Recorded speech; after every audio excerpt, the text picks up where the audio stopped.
dito. Wait lang. Hanggat hindi ito bali, hindi lulubayan. So ito guys yung tinatawag na talahib. Ayan ang talahib.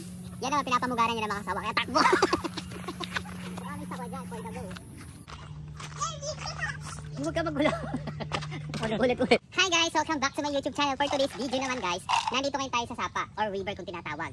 So ngayon po, naghahanap kami ng suso. Ganyan oh. Ayan. So ito yung tinatawag na susong palipit. So yan. So kayo maghahanap tayo dito. Medyo malabo siya. Pero makikita naman so far. So kailangan mo lang siyang mamulot-mulot. This one. Nakakuha na ako. Ganyan. So kailangan mo lang pong kumapa. Dito naman tayo sa gawin dito.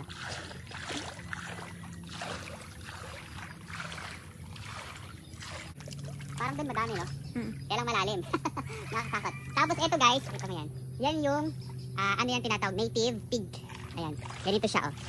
Ayan. Kinakain to. Pero hilaw pa kasi ayan. Ito yung tinatawag na pig. Yan. So ganyan yung itsura niya kapag kahilaw.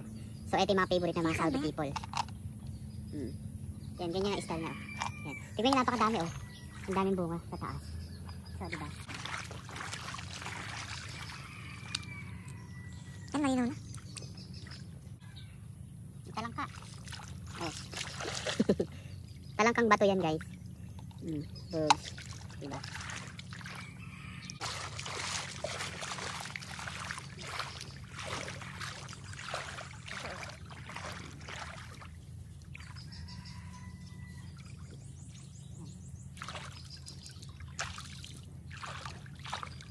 So yun nga guys, kwento ko lang sa inyo nung ano kasi kami elementary dito sa high school life.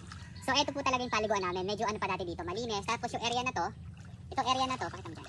Itong area na yan guys, dyan dati is puro ano siya, para siya rice terraces ang itsura. Pero ngayon po, ito na yung naging itsura kasi nga po sa lumipas na panahon, syempre iba-ibang tao na yung tumira dito, nakabili ng lote. So ganyan na po ginawa, tinaniman nila po nila ng mangga. So tapos ngayon, etong sapa, kakabahala kasi kaya ganitong kulay. So after a week, siguro, lilinaw tong ano na to, area na to. Tapos, yeah, ganun.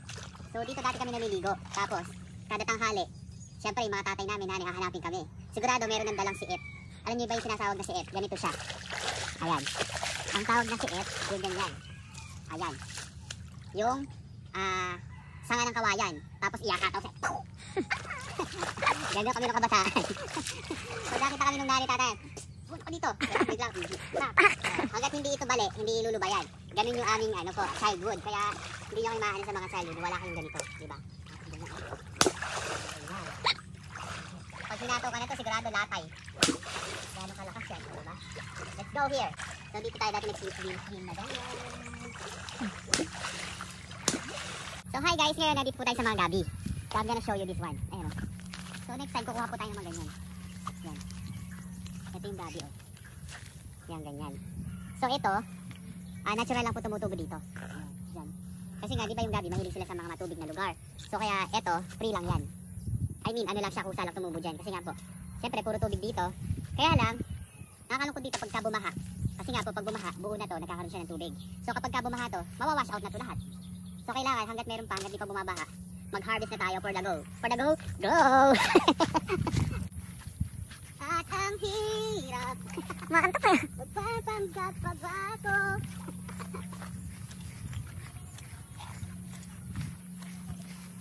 Ay, ang dami langgam. Saan ba? Ayun. Ayun, dami. Langgam ba yan? Ayun, langgam na pula, itim. So ito guys yung tinatawag na talahib. Ayan ang talahib. Yan naman pinapamugaran niya ng mga sawa. Kaya takbo! Maraming sawa dyan, for the go. Hi everything! Madaming burak. For the burak mga person.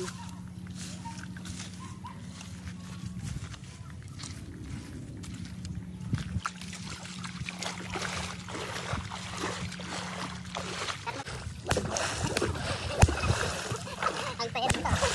Ganyan ha. Ganyan ang ginagawa kapag ka nangingisda. Ayan. Kailangan mo siyang ganyan. Para. Let's go. Tara nakahon na tayo. Hi guys! So ito nga, nakaahon na tayo sa sapa. Ang dami natin nakuha suso. Palipit yan. Palipit. So dito ngayon, kailangan po natin to ilagay sa banyera. Tapos lagyan nyo ng malinis na tubig. Tapos papasukahin. After 2 days, pwede nyo siyang lutuin. So lalagyan po natin siya ng, ano ba tawag doon? Kamatis, luya, lawasa, ganon. So meron tayong ulam for the go. Oh. I love the nature. So So yun lang guys ang aming vlog for today's video. Bye! Don't forget to like and share this video. Thank you!